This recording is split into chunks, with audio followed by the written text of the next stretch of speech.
اعوذ باللہ من الشیطان الرجیم بسم اللہ الرحمن الرحیم الحمد للہ رب العالمین والصلاة والسلام علی سیدنا و نبینا و مولانا ابی القاسم محمد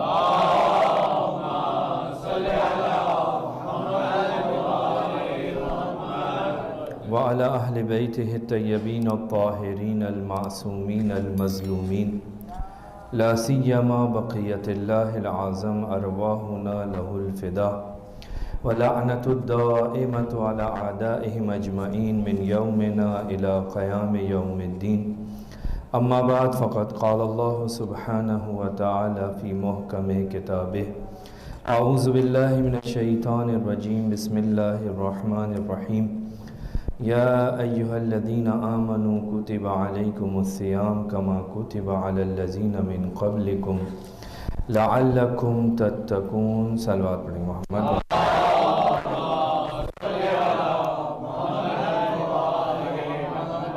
پروردگار آپ سب کی عبادتوں کو اپنی بارگاہ میں قبول فرمائے، آپ کو کوئی غم نہ دے سوائے غم اہل بیت کے۔ عزیزان محترم، ماہ مبارک رمضان عبادت کا مہینہ، رحمت کا مہینہ، مغفرت کا مہینہ، نجات کا مہینہ، اور اس بابرکت مہینے میں ہم سب پروردگار عالم کے مہمان واقع ہوئے ہیں، لہٰذا اس مہمانی سے، اس دعوت سے بھرپور استفادہ کرنے کی ضرورت ہے۔ ایسا نہ ہو کہ ہم اس مہینے سے یا اس دعوت سے، اس دسترخوان سے جب اٹھیں تو ہم سیر نہ ہوں۔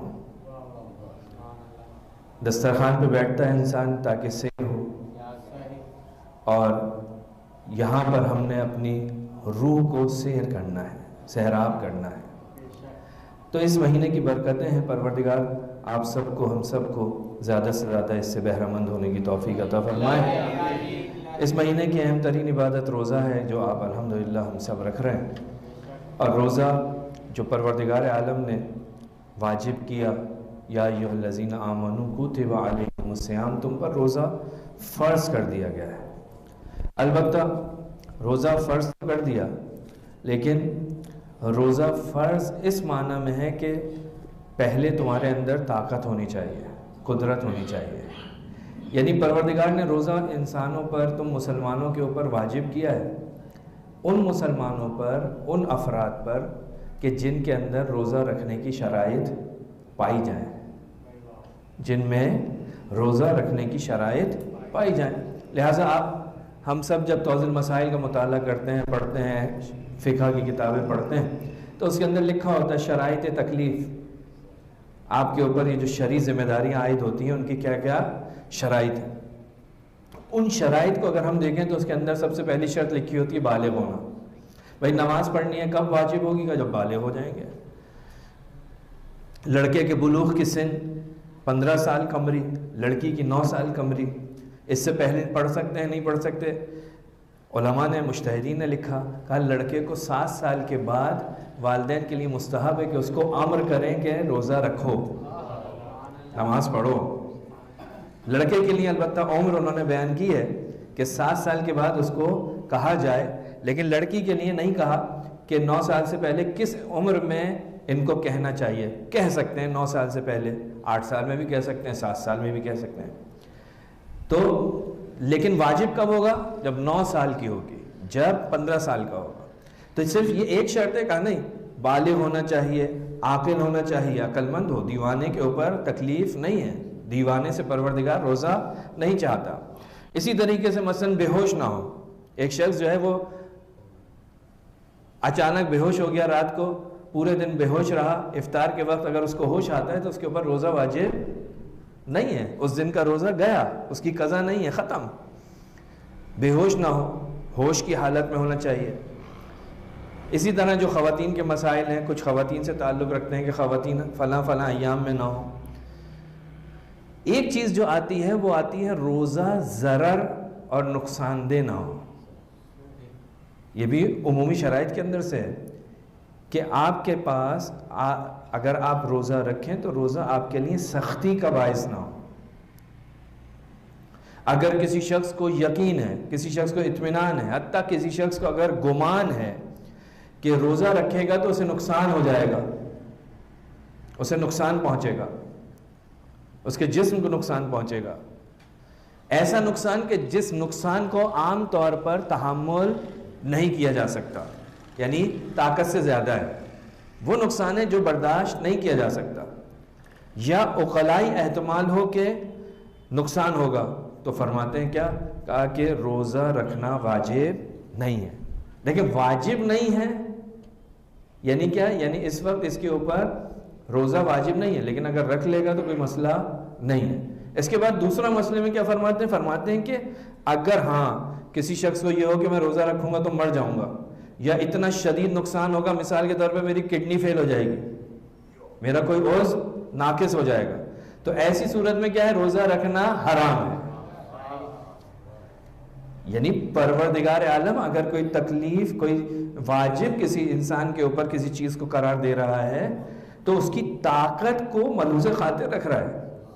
اس عبادت کو انجام دینے کی قدرت اور طاقت تمہارے اندر ہے یا نہیں ہے؟ اگر تمہارے اندر طاقت نہیں ہے اور تمہیں یہ روزہ رکھنا تمہارے لیے نقصان دہ ہو سکتا ہے تو تمہارے رکھنا حرام ہو جائے گا۔ یہ ہے شریعت، کہ ایسا نہیں ہے کہ انسان سوچے کہ جی پروردگار نے ایسے ہی واجب کر دیا۔ ہم کیونکہ بعض اوقات مسائل سے آشنائی نہیں رکھتے، اس وجہ سے ہم سوچتے ہیں کہ بھائی کیسے ہو گیا۔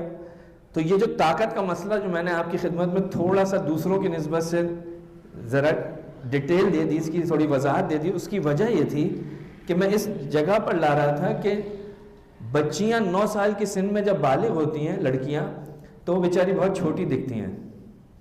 آپ سب نے دیکھا ہوگا اپنے گھروں میں بچیاں ہوتی ہیں، تو بچیاں ہوتی ہیں، اب انسان پریشان ہوتا ہے کہ صاحب اب کیا کریں۔ بہت سارے والدین جو ہیں وہ ان سے کہتے ہیں کہ روزہ نہیں رکھو، چھوٹی ہے۔ چھوٹی ہے لیکن شریعت نے اس کے اوپر واجب کیا ہے۔ اب اس کو آپ نے انہی معیارات کے اوپر رکھنا ہے کہ کیا روزہ اس کے لیے نقصان دہ ہے؟ کیا یہ روزہ رکھے گی تو اس کو نقصان پہنچے گا عقلائی طور پہ؟ قابل تحمل نہیں ہے اس کے لیے بھوک و پیاس؟ اگر یہ کسی کیٹیگری میں آتی ہے تو خود بخود اس کے اوپر یہ اس سے باہر نکل جائے گی۔ ابھی نہیں ہے، بعد میں اس کو قضا کرنی پڑے گی، لیکن ابھی نہیں رکھے گی۔ یہ جو کرتے ہیں لوگ کہ جناب بچی ہے تو اب بیچاری اس میں طاقت ہی نہیں ہے، یہ تو بیچاری بہت ہی عام طور پہ بچیاں ہوتی بھی کمزور ہیں، دبلی پتلی، اب اس کو دیکھ کر 9 سال کی سن ایسا لگتا ہے جیسے 5-6 سال کی بچی۔ والدین احساساتی ہو جاتے ہیں، نہیں احساساتی نہیں ہونا، آپ نے منطقی طور پر اس کے ساتھ جو ہے اس معاملے کو نمٹانا ہے، حل کرنا ہے۔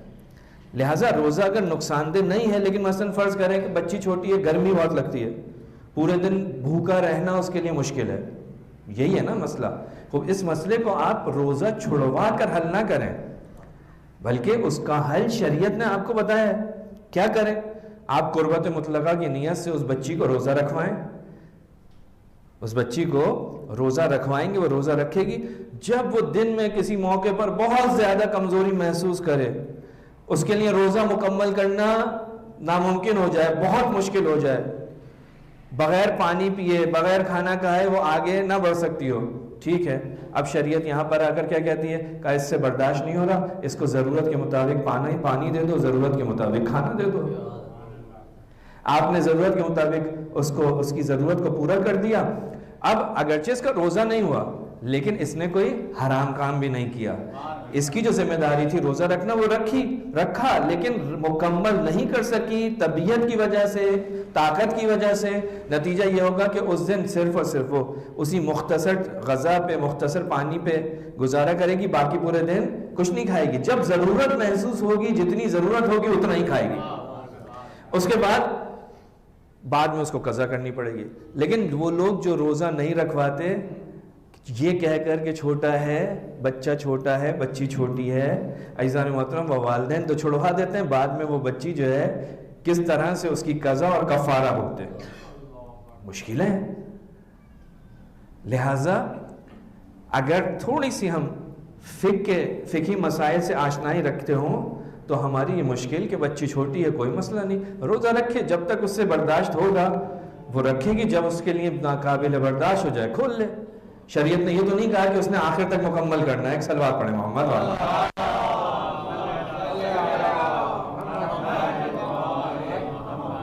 تو یہ قدرت ایسا نہیں ہے کہ اگر چھوٹا بچہ ہے اس کے پاس قدرت نہیں ہے مکمل روزہ رکھنے کی تو وہ چھوڑ دے. نہیں, رکھ سکتا ہے, واجب ہو گیا ہے, اس کو رکھنا پڑے گا.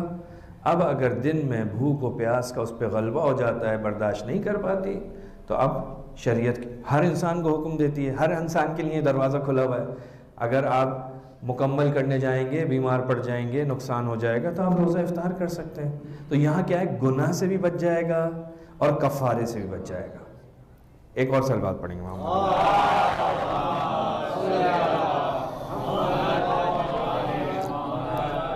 اجزاء محترم, ہماری گفتگو جو ہم نے کل شروع کی تھی وہ یہ تھی کہ پروردگار عالم نے روزہ واجب کیے, اور روزہ واجب کرنے میں پروردگار نے آخر میں جو نتیجے کے طور پر ایک جملہ ارشاد فرمایا وہ یہ تھا کہ امید ہے کہ تم متقی ہو جاؤ, لعلکم تتقون. امید ہے کہ تم متقی ہو جاؤ. تقویٰ کیا ہے؟ ہم نے بہت ہی سادہ الفاظ میں یہ کہا کہ محرمات سے دوری کرنا, واجبات کی انجام دہی, اسی کا نام ہے تقویٰ. محرمات سے دوری, حرام کاموں سے دوری. اور وہ روزہ کہ جو اہل بیت کو پسند ہے, جو رسول خدا ہم سے چاہتے ہیں, جو ائمہ معصومین ہم سے چاہتے ہیں, وہ روزہ فقط وہ روزہ نہیں ہے کہ جو عام لوگ رکھتے ہیں, کہ جسے منہ کا اور پیٹ کا روزہ کہا جا سکتا ہے, کہ صبح سے شام تک اس نے کھانے پینے کی چیزوں سے پرہیز کیا, لیکن اس کے علاوہ جو دل چاہا اس نے کیا. اس کی آنکھ بھی آزاد تھی, اس کی زبان بھی آزاد تھی, اس کے کان بھی آزاد تھے, اس کے ہاتھ بھی آزاد تھے, اس کی ناک بھی آزاد تھی, سارے اعضاء و جوارح اس کے آزاد تھے. رسول خدا نے کیا فرمایا کہا کہ 5 چیزوں سے انسان اپنے روزے کو افطار کر لیتا ہے.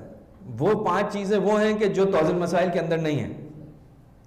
رسول خدا نے کیا کہا کہ انسان کیسے افطار کرتا ہے؟ کہا جھوٹ بول کے روزہ افطار کر لیتا ہے. کیسے افطار کرتا ہے؟ کہا چغلی کر کے جو ہے روزہ افطار کر لیتا ہے, غیبت کر کے روزہ افطار کر لیتا ہے, حرام جگہ نگاہ اٹھا کر روزہ افطار کر لیتا ہے, جھوٹی قسم کھا کر روزہ افطار کر لیتا ہے. خب یہ 5 چیزیں جو ہے ہمیں توزن مسائل میں دکھائی نہیں دیتی. یہ جو روزہ ہے یہ متقیوں کا روزہ ہے, یہ وہ روزہ ہے کہ جو اہل بیت آپ سے ہم سے چاہتے ہیں.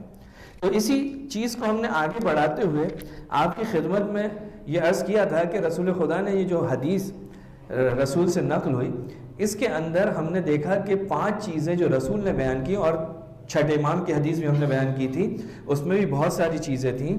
جو ہم خلاصہ کریں تو اعضاء و جوارح کا روزہ, ہاں اعضاء و جوارح کا روزہ. ان 5 چیزوں میں سے جو اکثر چیزیں تھیں ان کا تعلق انسان کے جسم کے ایک عضو سے تھا. اس عضو کا نام تھا زبان. اس عضو کا نام کیا تھا؟ زبان. جھوٹ زبان سے, غیبت زبان سے, چغلی زبان سے, جھوٹی قسم زبان سے. یعنی 5 میں سے 4 چیزیں ایسی تھیں کہ جو انسان زبان سے انجام دیتا ہے. عزیزان محترم یاد رکھیے کہ جتنے بھی ہمارے انسانوں سے گناہ سرزد ہوتے ہیں ان میں اکثریت گناہوں کی جو انسان سے سرزد ہوتی ہے اس کا تعلق زبان سے ہوتا ہے. دوسرے اعضاء و جوارح بھی گناہ کے مرتکب ہوتے ہیں دوسرے اعضاء و جوارح کے ذریعے, لیکن جتنے زیادہ گناہ انسان زبان کے ذریعے کرتا ہے کسی کے ذریعے بھی اتنے زیادہ گناہ اس انسان سے انجام نہیں پاتے. لہٰذا ہم نے آپ کی خدمت میں عرض کیا کہ خود زبان سے متعلق جو قرآن مجید کے اندر آیات آئی ہیں جن کا زبان سے تعلق ہے ان کی تعداد 283 ہے. ایک عضو سے متعلق 283 آیات, جبکہ ہم نے کہا شرعی مسائل جو اتنے سارے ہیں ان کے لیے ٹوٹل 500 آیات. تو یہ جو زبان ہے یہ بڑی اہم چیز ہے اس انسان کے جسم میں. متقی افراد کا روزے کی ایک خصوصیت یہ ہے کہ اس کی زبان جو ہے اس کے کنٹرول میں ہوتی ہے. یہ جو زبان ہے عجیب چیز ہے. اگر اس زبان کے اوپر شہادتین آ جائے تو اس انسان جو ہے مسلمان بن جاتا ہے, اور اگر اسی زبان سے انسان ضروریات دین کا انکار کر دے تو وہ مرتد ہو جاتا ہے. یعنی یہ زبان ہے اس زبان سے کچھ کلمے آپ نے ادا کیے تو آپ اسلام کے دائرے میں، کچھ کلمے بولے تو آپ اسلام سے باہر۔ یہ زبان ہے، ایک چھوٹا سا ٹکڑا ہے، چھوٹی سی چیز ہے کہ جو دو دوستوں کو آپس میں ایک کلمے کے ذریعے سے دوست کر دیتی ہے، ایک کلمے کے ذریعے سے دشمن بنا دیتی ہے۔ ایک سوری کہنے سے، ایک معذرت کرنے سے ناراضگیاں ختم ہو جاتی ہیں، اور ایک سوری نہ کرنے کی وجہ سے دشمنیاں پیدا ہو جاتی ہیں۔ ایک کلمہ، یہ کون کر رہا ہے؟ یہ چھوٹی سی زبان۔ اس زبان سے آپ نے کہہ دیا سوری، سامنے والے نے کہا ٹھیک ہے بھائی کوئی بات نہیں، ہو گیا نا، کوئی مسئلہ نہیں۔ لیکن اگر یہ زبان آ کر کہے کہ میں کیوں سوری کروں، تو وہ مسئلہ جو ایک منٹ میں ختم ہو سکتا تھا، ساری زندگی وہ مسئلہ، وہ مشکل چلتی ہوئی دکھائی دیتی ہے۔ میاں بیوی کے مسائل ہوں، ایک کلمہ زبان پہ آتا ہے طلاق کا، وہ رشتہ جو ابھی تک حلال تھا حرام ہو جاتا ہے۔ نکاح زبان سے ادا ہوتے ہیں کلمات، دو نامحرم، ایک اجنبی افراد کو محرم بنا دیتا ہے۔ یعنی اس زبان کا عمل دخل ہم دیکھیں تو اتنا زیادہ ہے۔ جہاں اس سے گناہ سرزد ہوتے ہیں وہیں سب سے زیادہ عبادت کے اندر بھی یہی یوز ہوتی ہے۔ ایسا نہیں ہے کہ صرف اس سے گناہ ہی ہوتے ہیں، ایسا نہیں ہے کہ صرف اور صرف اس سے سارے کام غلط ہوتے ہیں، نہیں، ذکر پروردگار بھی اسی سے کرتا ہے انسان۔ اللہ کی عبادت، نماز اسی زبان کے ذریعے سے جو ہے وہ اس کو انجام دیتا ہے۔ تو عزیزان محترم، یہ جتنے بھی اختلافات ہیں، خاندانی اختلافات، ساس بہو کا مسئلہ، ایک چھوٹی سی معذرت اگر زبان سے ادا ہو جائے تو مسئلہ ختم ہو سکتا ہے۔ لیکن وہ مسئلہ جو ہے وہ انا کا مسئلہ بن جاتا ہے، اور پھر وہ چلتا رہتا ہے۔ گھر جو ہے وہ آپس میں کیا ہوتے ہیں، کہا کہ بھائی تمہارا آج سے یہ گھر نہیں ہے، تم گھر سے باہر، یہ باہر، اختلافات، خاندان ٹوٹ جاتے ہیں، ماں باپ اولاد سے دور ہو جاتے ہیں، صرف ایک معمولی سی چیز کی وجہ سے۔ یہی زبان اگر انسان کے اوپر منت کر دے تو عزیزان محترم قرآن مجید کیا کہتا ہے؟ قرآن مجید کہتا ہے جو تم نے صدقات دیے ہیں نا اللہ کی راہ میں، وہ سب کے سب باطل۔ اور یہی زبان اگر کچھ انسان نہ دے، صرف دو اچھے الفاظ پیار سے، محبت سے، اچھے انداز میں اپنے سامنے والے سے گفتگو کر لے تو پروردگار کہتا ہے اس صدقے سے کہیں زیادہ بہتر ہے۔ یہ زبان کی اہمیت ہے۔ قرآن مجید کے اندر سورہ بقرہ آیت نمبر 264، اس کے اندر مشہور و معروف آیت ہے کہ انسان جو ہے وہ کیا کر رہا ہے، انسان جو ہے وہ پیسہ دے رہا ہے، صدقہ دے رہا ہے خوب، اور پھر اس کے بعد کیا کرتا ہے، منت کر دیتا ہے۔ پروردگار کیا کہتا ہے، لا تبطلوا صدقاتکم بالمن والعذا، اپنی منت کے ذریعے اپنے صدقات کو، اپنی نیکیوں کو، اپنے اچھے کاموں کو باطل مت کرو۔ یعنی آپ نے اپنے ہاتھ سے جو صدقہ دیا تھا اس کے تھوڑی دیر کے بعد کھڑے ہو کر کہا کہ ہم نے دیکھو فلاں آدمی کو یہ دیا، ہم نے تمہیں یہ دیا، تم نے یہ کہا، وہ صدقہ دینا ختم، باطل، بیکار ہو گیا۔ اس کے مقابلے میں پروردگار اسی سے پہلے والی آیت میں کیا فرماتا ہے؟ پروردگار فرماتا ہے قول معروف خیر من صدقہ یتبعها اذی، کا ایک اچھا قول، اچھی گفتگو، پیار والی گفتگو، وہ جو ہے بہتر ہے کس سے؟ اس صدقے سے کہ جس کے بعد اذیت ہو۔ دینے کے بعد آپ اذیت کر رہے ہو، اس سے کہیں زیادہ بہتر ہے قول معروف۔ یعنی آپ نے کچھ خرچ نہیں کیا لیکن آپ صرف اور صرف اچھا بولے ہیں۔ ایک شخص آیا آپ کے پاس مدد کے لیے، آپ اس کی مدد نہیں کر سکتے، آپ نے کہا کہ بھائی میرے پاس تو اس وقت کچھ نہیں ہے، کوشش کروں گا، کسی سے بات کروں گا۔ آپ نے اچھی طرح بولا، یہی آپ کا اچھی طرح بولنا پروردگار کیا فرماتا ہے سورہ بقرہ میں؟ قول معروف خیر، یہ بہتر ہے کس سے؟ اس صدقے سے کہ جس کے بعد کیا ہو؟ اذیت ہو، جس کے بعد اذیت ہو۔ تو اس زبان کا کتنا عمل دخل ہے۔ صدقہ دیا تھا، منت کے ذریعے صدقے کو باطل کر دیا، صدقہ نہیں دیا، قول معروف کہا کہ یہ اس سے بہتر ہے، صدقے سے، اس کام سے اچھا ہے۔ تو زبان سے گناہ کرنے میں کچھ کیونکہ خرچ نہیں ہوتا، اس لیے انسان اس زبان کو لگام دے کے نہیں رکھتا، کچھ جاتا تو ہے نہیں۔ اگرچہ پروردگار عالم نے اس کو اس طرح سے خلق کیا ہے کہ یہ ایک پنجرے کے اندر بند ہے، اگر یہ ہاتھ کی طرح آزاد ہوتی تو پھر نہ جانے کیا ہوتا ہے. ایک صلوات پڑھے محمد.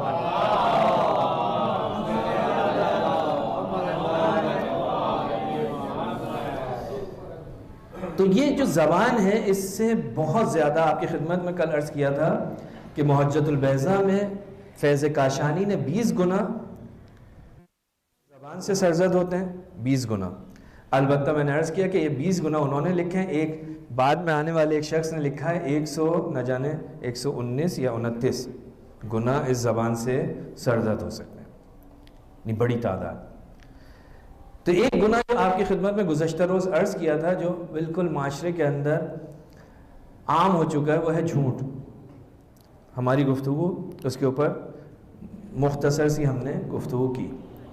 اسی کو تھوڑا سا آگے بڑھاتے ہیں. ایک اور گناہ جو اس زبان سے سرزد ہوتا ہے وہ کیا ہے؟ جھوٹ سے ہی، جھوٹ میں ہی تھوڑی شدت آ گئی، اس کو ہم کہتے ہیں بہتان. جھوٹ کیا ہے؟ دیکھیں، جھوٹ کسی چیز کے بارے میں غلط خبر دینا، اس کو کہتے ہیں جھوٹ. جب انسان کسی چیز کے بارے میں غلط خبر دیتا ہے تو وہ اپنے بارے میں بھی ہو سکتی ہے، کسی دوسرے کے بارے میں بھی ہو سکتی ہے، وہ فائدے میں بھی ہو سکتی ہے، نقصان میں بھی ہو سکتی ہے. جھوٹ، جب جھوٹ بولتا ہے تو جھوٹ سے انسان فائدہ بھی لے سکتا ہے، جھوٹ سے کسی کو نقصان بھی پہنچا سکتا ہے. جھوٹ اپنے فائدے کے لیے بھی ہوتا ہے، جھوٹ دوسرے کے نقصان کے لیے بھی ہوتا ہے.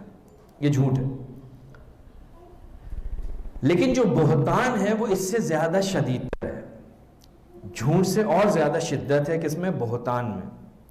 یعنی گناہ کبیرہ میں سے ایک گناہ ہے جس کو کہا جاتا ہے بہتان. بہتان یعنی کیا؟ فرماتے ہیں بہتان یہ کہ کسی کام کو ایسے شخص کی طرف نسبت دینا جس نے وہ کام انجام نہ دیا ہو. کام غلط ہے، اس غلط کام کو آپ ایک ایسے فرد کہ جو آپ کے سامنے موجود ہے اس سے منسوب کر رہے ہیں کہ تم نے یہ کام کیا ہے، تم نے یہ کام کیا ہے. وہ بیچارہ منہ کھول کے دیکھ رہا ہے کہ میں نے کیا ہے، مجھے تو پتہ ہی نہیں میں نے کب کیا ہے، میں تو تھا ہی نہیں، یہ کب ہو گیا. محبوط ہو جاتا ہے، وہ بہت زیادہ ہو جاتا ہے. اس لیے اس کو کہا جاتا ہے بہتان.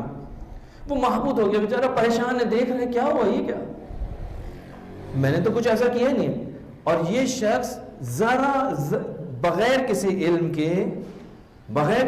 کے یہ کہہ رہا ہے کہ جی یہ وہاں سے گزرا تھا، فلاں چیز غائب ہو گئی، اس نے چوری کی ہے.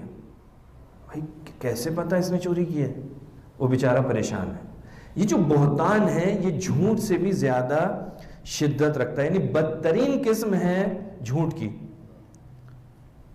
کوئی چیز کم ہو گئی، صرف گمان کی بنا پر آپ نے کہہ دیا جی یہ فلاں صاحب نے اٹھائی ہے. بھائی فلاں صاحب نے کیسے اٹھائی ہے؟ وہ وہاں سے گزر رہے تھے، آپ نے اٹھاتے ہوئے دیکھا تھا. خالی گزرنا سبب بن رہا ہے کہ آپ نے پورا قضیہ بنا لیا کہ انہوں نے ہی کیا یہ کام، اور جا کر FIR بھی کٹوا دی کہ انہوں نے کیا ہے. یہ کیا ہے؟ یہ ہے بہتان. قرآن مجید میں سخت مذمت آئی ہے اس کی. سورہ نساء آیت نمبر 112 پروردگار عالم فرماتا ہے وَمَنْ يَكْسِبْ خَطِيئَةً أَوْ إِثْمًا ثُمَّ يَرْمِ بِهِ بَرِيئًا فَقَدْ احْتَمَلَ بُهْتَانًا وَإِثْمًا مُبِينًا. پروردگار فرماتا ہے جو کوئی گناہ کرے، گناہ کرنے والا کوئی اور ہے، جو کوئی گناہ کرے اور پھر کسی بے گناہ پر اس کی تہمت لگا دے. اٹھائی میں نے، الزام سامنے والے پہ لگا رہا ہوں. گناہ کرے اور الزام جو ہے وہ کسی اور پر لگا دے، اس نے بڑا بہتان اور سری اور واضح گناہ کا بوجھ اٹھایا ہے. واضح گناہ یعنی ایسا گناہ کہ جس کے اندر کسی قسم کا کوئی شک و شبہ نہیں، واضح. کسی کی عزت اور آبرو پامال کرنا اس سے بڑا کوئی گناہ نہیں ہو سکتا. توجہ کیجئے گا، جب انسان بہتان لگاتا ہے نا تو جو چیز اس بہتان کے نتیجے میں سامنے والے کی جاتی ہے وہ کیا ہے؟ وہ ہے عزت، وہ ہے اس کی آبرو. یہ عزت اور آبرو کا چلا جانا یہ ایسے ہی ہے جس طرح پانی جو ہے وہ انسان کی زندگی میں جو ہے وہ کیا ہے؟ بنیادی حیثیت رکھتی ہے. پانی نہ ہو تو انسان کی حیات نہیں ہے۔ اسی طرح انسان کی حیات کا ایک سبب اس کی عزت اور آبرو ہے۔ اگر اس کی عزت و آبرو چلی جائے تو گویا کہ وہ انسان ختم ہے۔ لہٰذا روایات کے اندر ہے، یہ جو مشہور روایت ہے آپ سب نے سنا ہے کہ مومن کا مقام کیا ہے؟ المومن اعظم حرمہ من الکعبہ، مومن کی حرمت جو ہے وہ کعبے سے اعظم ہے، کعبے سے بڑی ہے۔ ایک شخص بہتان لگا کر ایک مومن کی عزت کو پامال کر دیتا ہے۔ معصوم کیا فرما رہے ہیں؟ رسول کیا فرما رہے ہیں؟ کہا مومن کی عزت خانہ کعبہ سے اعظم ہے، وہ جو اللہ کا گھر ہے، جس کو چومنے کے لیے انسان تڑپتا ہے، جس کے گرد چکر لگاتا ہے، کہا وہ جو محترم مقام ہے اس سے زیادہ محترم جو چیز اللہ کی نگاہ میں ہے وہ مومن کی عزت۔ بہتان سے جو چیز جس کو نقصان پہنچتا ہے وہ ہے مومن کی عزت۔ لہٰذا آپ کو تاریخ میں بہت سارے ایسے واقعات ملیں گے کہ کسی کے اوپر بہتان لگا اور بیچارہ خودکشی کر گیا،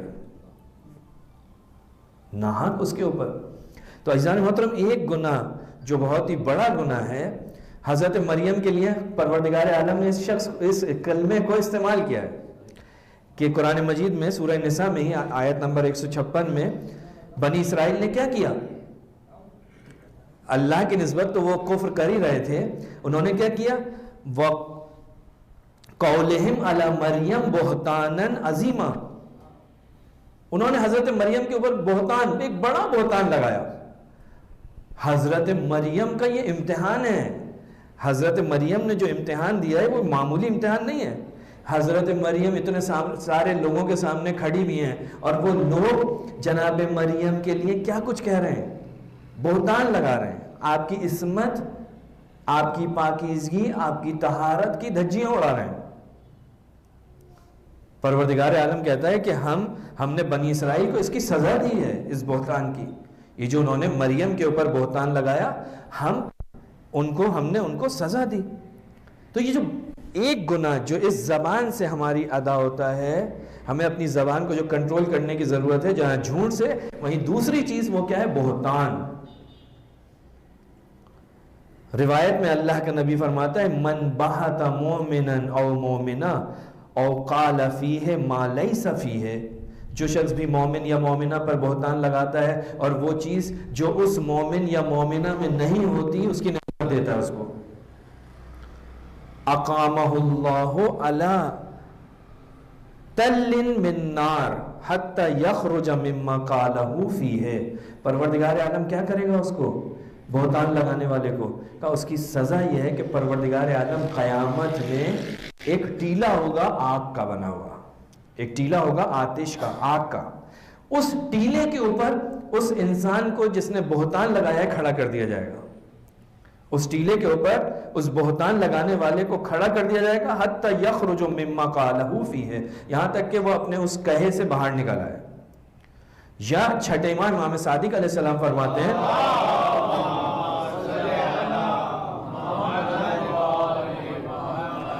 اذا اتہم المومن اخاہ انماس الایمان من قلبہ کما ینماس الملح فی الماء، جب انسان کسی اپنے مومن بھائی کے اوپر کوئی تہمت لگاتا ہے، کوئی بہتان لگاتا ہے، تو کیا ہوتا ہے اس کا اثر؟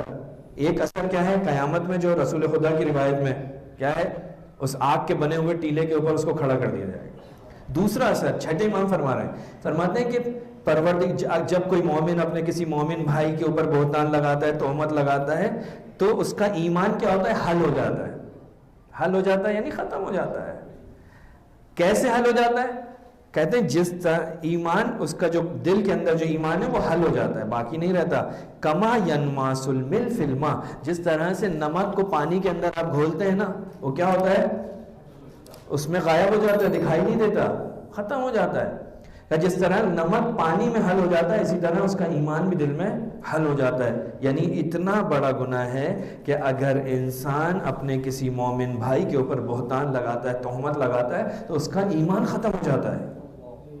دوسرا اثر یعنی اس دنیا کے اندر، بس انسان جو بہتان لگا رہا ہے نا، کبھی انسان غور کرے کہ بھئی ہم کیوں کسی کے اوپر بہتان لگائیں، اس کی وجہ کیا ہے؟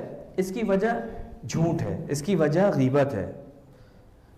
اگر آپ قرآن مجید میں دقت کریں تو آپ کو قرآن کی آیات ملیں گی کہ جس کے اندر خدا پر بہتان لگایا گیا، رسول اللہ پر بہتان لگایا گیا، معصومین پر بہتان لگایا گیا، رسول خدا کی زوجہ کے اوپر بہتان لگایا گیا. قرآن مجید کے اندر یہ موجود ہے. خدا پر بہتان لگایا یعنی اس کی عدالت پر، اس کی حکمت کا انکار کرنا، اس کی عدالت کا انکار کرنا، اس کی حکمت کا انکار کرنا، یہ خدا پر بہتان لگانا ہے. اسی طرح سے رسول خدا پر بہتان لگائے گئے، قرآن مجید کے اندر موجود ہے. کبھی رسول خدا کو کہا گیا یہ کون ہے؟ یہ ساحر ہے، جادوگر ہے. یہ کیا ہے؟ بہتان لگا رہے نا رسول خدا پر ایک تہمت، یہ جادوگر ہے، لوگ اس کے قریب نہ آئیں. رسول خدا کو کیا کہا یہ نعوذ باللہ دیوانہ ہے، بہتان لگا رہا ہے. اس سے زیادہ عقل مند انسان پروردگار عالم کی مخلوق میں کوئی نہیں، کہا کہ وہ دیوانہ ہے. قرآن مجید ذکر کر رہا ہے. کبھی کیا کہا ہے شاعر ہے. یہ شاعر ہونا کہ یہ جو باتیں کر رہا ہے یہ شاعرانہ باتیں، جیسے تم بھی شاعری کرتے ہو اسی طرح وہ بھی شاعر کر رہا ہے، بہتان لگا رہا ہے. ائمہ معصومین پر، مولا کائنات پر بہتان لگایا گیا.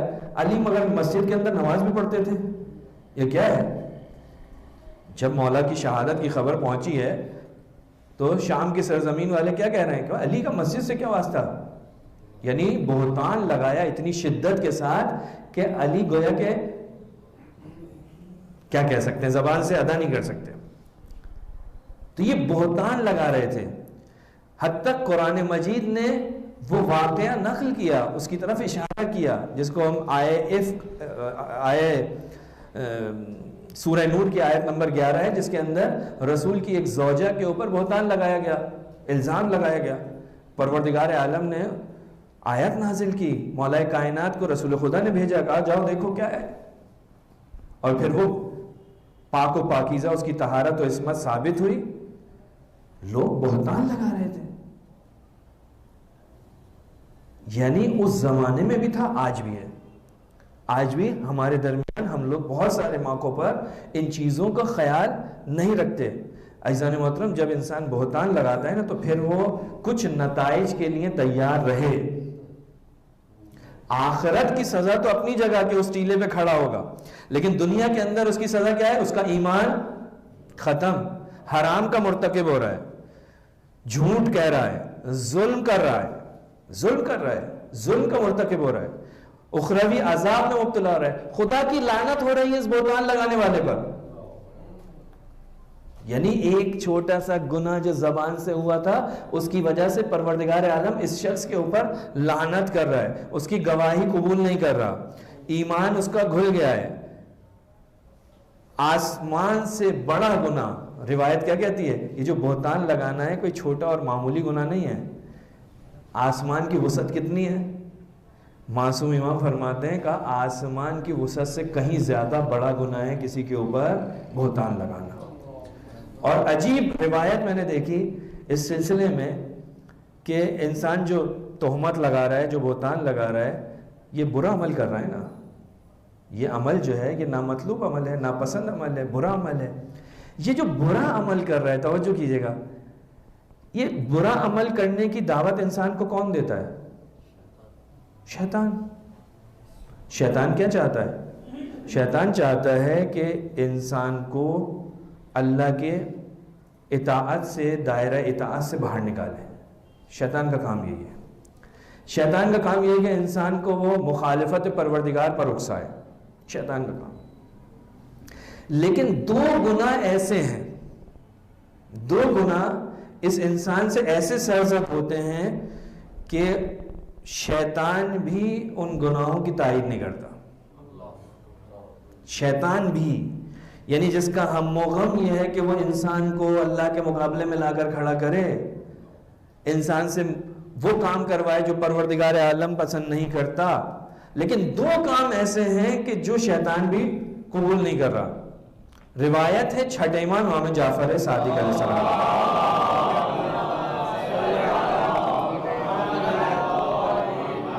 امام فرماتے ہیں کہ اگر کوئی شخص کسی مومن کے خلاف کوئی بات کرتا ہے اور اس کا ارادہ یہ ہوتا ہے کہ اس مومن کو لوگوں کی نگاہوں میں گرا دے، بہتان لگانے سے کیا ہوتا ہے؟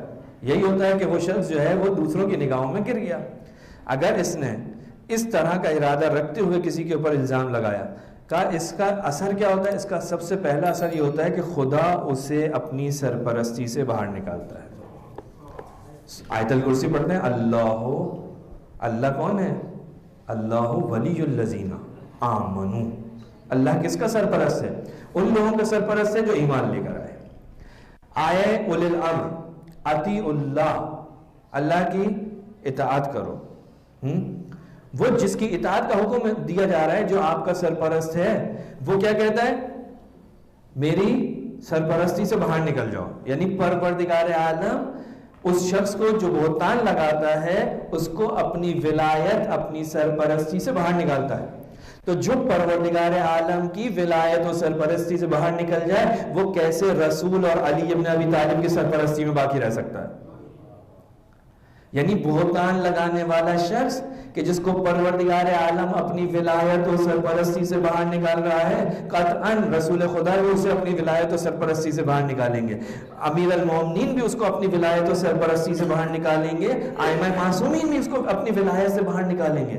یعنی وہ یہ کہیں گے کہ ہم سے اس کا کوئی تعلق نہیں ہے، ہم اس کے سرپرست نہیں ہیں. جب اللہ کہتا ہے میں اس کا سرپرست نہیں ہوں، پھر کیا کرتا ہے؟ امام فرماتے ہیں خدا ایسے شخص کو اپنی دوستی اور اپنی ولایت سے خارج کرتا ہے اور کس کی سرپرستی میں دیتا ہے؟ شیطان کی. اخرجہ اللہ من ولایتہ الی ولایت الشیطان. پروردگار عالم اس کو اپنی ولایت سے خارج کرتا ہے، اپنی سرپرستی سے خارج کرتا ہے اور اس کو کیا کرتا ہے؟ ولایت شیطان میں دیتا ہے. شیطان قبول کرتا ہے؟ اللہ نے تو نکال دیا. دیکھیں اس دنیا کے اندر دو ہی حزب ہیں نا، دو ہی گروہ ہیں نا، یا حزب اللہ ہے یا حزب الشیطان ہے. یا اللہ کا گروہ یا شیطان کا گروہ. یہ تیسرا گروہ کہاں سے آ گیا؟ یہاں سے آ گیا. یعنی جس کو شیطان بھی قبول کرنے کے لیے تیار نہیں ہے، تو اندازہ لگانے کی ضرورت ہے کہ کتنا بڑا گناہ ہے، کتنا شدید گناہ ہے کہ پروردگار نے اس کو ولایت شیطان میں دیا. اب شیطان نے کیا کیا؟ کہا شیطان اسے قبول نہیں کرتا، شیطان قبول نہیں کرتا. خدا اسے ایسے شخص کو اپنی دوستی، اپنی ولایت سے خارج کرتا ہے اور شیطان کی سرپرستی میں دیتا ہے، لیکن فلا یقبلہ شیطان، شیطان اس کو قبول نہیں کرتا. یعنی حقیقت میں یہ جو بہتان ہے یہ جھوٹ سے کہیں زیادہ شدید، اس کے نقصانات جھوٹ سے کہیں زیادہ ہیں. اس کے اندر قباحت جھوٹ سے کہیں زیادہ ہے. جھوٹ بھی گناہ کبیرہ، بہتان بھی، لیکن بہتان کے اندر ایک مومن کی عزت جا رہی ہے. ایسے شخص کو، بہتان لگانے والے کو پروردگار عالم اپنی ولایت میں رکھنے کے لیے تیار نہیں ہے. پروردگار تیار نہیں ہے، سمجھ میں آتی ہے. شیطان ولایت میں تہمت اور بہتان لگانے والے کو شیطان قبول نہیں کر رہا. عزیزان محترم، یہ جو گناہ ہے اتنا شدید گناہ کہ جس کے بعد شیطان بھی اس انسان کو قبول کرنے کے لیے تیار نہیں ہے. کس چیز سے ہو رہا ہے؟ انسان کی اس زبان سے. یعنی زبان کا ایک نقصان، ایک گناہ، ایک خطا بہتان کی صورت میں ہمارے سامنے آتی ہے. ہماری ذمہ داری ہے کہ ہم اس بہتان سے اپنے آپ کو بچائیں. کیسے بچائیں؟ اس کے نقصانات کے اندر غور و فکر کریں. کیسے نکلیں گے؟ کیسے؟ مولانا صاحب آپ نے تو بتا دیا بہتان یہ ہے، بھائی اپنے آپ کو بچائیں کیسے، اس سے دور کیسے رکھیں؟ اس کے نقصانات میں غور و فکر کریں. بولنے سے پہلے سوچیں. یہ جو پروردگار نے اس زبان کو بند کیا ہے اسی لیے ہے نا کہ بھائی تم پہلے سوچو پھر اس کو بولو. اسی لیے تو کہا جاتا ہے انسان جو اپنی زبان کے، مومن اپنی زبان کے پیچھے چھپا ہوا ہے، انسان اپنی زبان کے پیچھے چھپا ہوا ہے. جب بولتا ہے تو اس وقت پتہ چلتا ہے یہ کیا ہے. اس کی حقیقت اس وقت کھل کے سامنے آتی ہے۔ لہٰذا جب آپ کے سامنے، ہمارے سامنے اتنے سارے نقصانات ہیں، ایمان نکل جائے گا، خدا کی لعنت ہوگی، فلاں ہوگی فلاں ہوگی، انسان کو چاہیے کہ سوچے کہ بھائی اس عمل کے نتیجے میں یہ ان چیزوں کا مجھے سامنا کرنا پڑے گا۔ جب ان چیزوں کی طرف وہ سوچے گا تو خود بخود اس کی زبان کسی کے علیہ، کسی کی مخالفت میں چلنے سے پہلے رکے گی۔ اس کی عقل اسے کہے گی کہ رک جاؤ، سنبھل جاؤ، ابھی بھی وقت ہے، اس سے پہلے کہ تم بہتان لگاؤ اور ایمان سے خارج ہو جاؤ اور خدا کی لعنت کے مستحق قرار پاؤ، اپنی زبان کو کنٹرول میں رکھو، اپنی زبان پر قابو رکھو۔ تو عزیزان محترم، معصومین جو روزہ چاہ رہے ہیں وہ کون سا روزہ ہے؟ وہ روزہ ہے جس میں زبان کنٹرول میں ہو، صرف منہ کا روزہ نہیں ہو، زبان کا بھی روزہ ہو، زبان کا بھی روزہ ہو۔ بس اس زبان سے جھوٹ نہیں نکلنا چاہیے، اس زبان سے بہتان نہیں لگنا چاہیے۔ یہ اگر لعلکم تتقون، اگر کوئی چاہتا ہے کہ جی میں جب ایام ماہ مبارک رمضان کے بعد باہر نکلوں، عید کے بعد تو اس وقت میں اس کیفیت میں ہوں، کس کیفیت میں؟ حالت تقویٰ ہوں، تو اسے ان تمام چیزوں کا خیال کرنا پڑے گا، ان چیزوں کی طرف توجہ کرنی پڑے گی۔ تو ایک زبان ہے جس کے اتنے سارے گناہ ہیں، میں نے صرف 2 عرض کیے ہیں۔ اس زبان کی طرف زیادہ توجہ کی ضرورت ہے، کیونکہ کچھ جاتا نہیں ہے، اس لیے بہت آسانی سے انسان اس کو چلاتا پھرتا ہے۔ عزیزان محترم، آج دوسرا روزہ تھا، آپ نے پیاس کو برداشت کیا، یقیناً گرمی بھی تھی اور حلق خشک بھی ہو رہا ہوگا۔ میرا دل چاہتا ہے کہ 2 جملے اس شہید کے سلسلے میں کہ جس کو پیاس بجھانے کے لیے گلاس کی ضرورت نہیں تھی، چند گھونٹ پانی جس کی پیاس بجھا سکتا تھا، آپ نے پیاس کو برداشت کیا، پورے دن روزہ رکھا، پروردگار عالم آپ کو اس کا اجر دے گا۔ لیکن کربلا کی طرف جا کر دیکھیے، امام حسین علیہ السلام کے حرم سے چھوٹے چھوٹے بچوں کی العطش العطش کی آوازیں بلند ہو رہی ہیں۔ تاریخ کہتی ہے 3 دن تک حسین کے خیموں میں پانی نہیں گیا۔ چھوٹے چھوٹے بچے ہیں، خشک مشکیزیں ہیں، ان مشکیزوں پر اوندھا لیٹے ہوئے ہیں، اپنی پیاس کو بجھانا چاہتے ہیں۔ عجیب کیفیت ہے۔ ان بچوں میں ایک بچہ جس کی عمر 6 مہینے ہے، جس کو ماں کا دودھ میسر نہیں۔ تاریخ کہتی ہے جب امام حسین علیہ السلام کے سارے جان نثار آپ کی خدمت میں قربان ہو گئے، تو جب حسین ابن علی نے ایک مرتبہ خدا حافظی اہل حرم سے کی ہے، تو ایک مرتبہ آواز گریہ بلند ہوئی حسین کے خیموں سے۔ حسین خیمے کے قریب آئے، پوچھا کیا بات ہے؟ کہا بھیا جب سے آپ نے آواز استغاثہ بلند کی ہے نا، اس وقت سے اس ننھے بیشیر کو قرار نہیں ہے۔ عزیزو 6 مہینے کا سن ہے، 6 مہینے کا سن ہے۔ حسین نے کہا لاؤ میرے بیٹے کو مجھے دو۔ بیٹے کو دیکھا، بیٹے کی کیفیت معلوم ہے کیا ہے؟ مقاتل نے ایک جملہ لکھا ہے، آپ پیاسے تھے نا، لیکن آپ کی پیاس اور علی اصغر کی پیاس میں بہت فرق ہے۔ آپ پیاسے تھے، آپ کو معلوم تھا شام کو پانی مل جائے گا، شربت مل جائے گا۔ اصغر کو 3 دن گزر چکے تھے، اب کیفیت کیا تھی 6 مہینے کے بچے کی؟ 6 مہینے کے بچے کے اندر کتنی طاقت ہوتی ہے، کتنی جان ہوتی ہے، آپ جانتے ہیں۔ 6 مہینے کا بچہ ہے، کیفیت کیا ہے؟ علماء لکھتے ہیں کہ جب مچھلی کو تشبیہ دی ہے، کہا جب مچھلی کو پانی سے باہر نکالا جاتا ہے نا، تو مچھلی اچھلتی ہے، مچھلی میں جان ہوتی ہے، طاقت ہوتی ہے، مچھلی اچھلتی ہے، لیکن کچھ دیر کے بعد جب طاقت اس کی کم ہو جاتی ہے تو وہ اچھلنا بند کر دیتی ہے۔ اب اس کی کیفیت یہ ہوتی ہے کہ اس کا منہ کھلتا ہے اور منہ بند ہوتا ہے۔ اب اچھلنے کی طاقت نہیں ہے، اس کی یہ کیفیت ہو جاتی ہے کہ اب صرف منہ کھلتا ہے اور منہ بند ہوتا ہے۔ کہا علی اصغر کی کیفیت بھی اس مچھلی کی طرح سے تھی کہ جس کے اندر جان ختم ہو جاتی ہے، وہ صرف منہ کھولتی ہے اور بند کرتی ہے۔ علی اصغر صرف اور صرف منہ کھولتے تھے اور بند کرتے تھے۔ جب حسین نے یہ منظر دیکھا، کہا لاؤ میرے بیشیر کو، ارے مجھ پر پانی بند کیا ہے، شاید اس پر رحم کر جائیں، ارے شاید اس کو تو گھونٹ پانی دے دیں۔ حسین کوئی مشکیزہ لینے کے لیے تو نہیں گئے تھے، حسین اپنے لیے پانی نہیں مانگ رہے تھے۔ ایک مرتبہ ان کے سامنے اصغر کو کیا، کہا مجھ پر رحم نہیں کرتے، اس بچے نے تمہارا کیا جرم کیا ہے، اس بچے کی کیا خطا ہے، ارے اس کو تو گھونٹ پانی پلا دو۔ تاریخ کہتی ہے کوئی جواب نہ آیا۔ جب جواب نہ آیا تو حسین نے کہا اے اصغر ان پر حجت تمام کر دو۔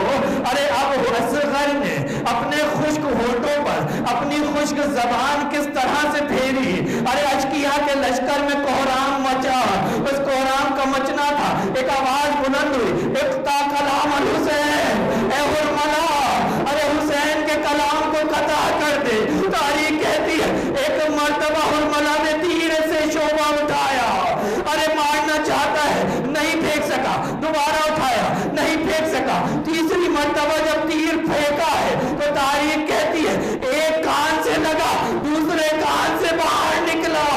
ارے حسین کس طرح سے اصغر کو لے کر خیمے کے قریب آئے، کبھی آگے جاتے تھے کبھی پیچھے آتے تھے، زبان پر ایک ہی جملہ تھا انا للہ و انا الیہ راجعون۔ ارے جب اصغر کی ماں نے دیکھا نا تو ایک جملہ تھا اب مثلو کا ینہر، اے بیٹا کیا تجھ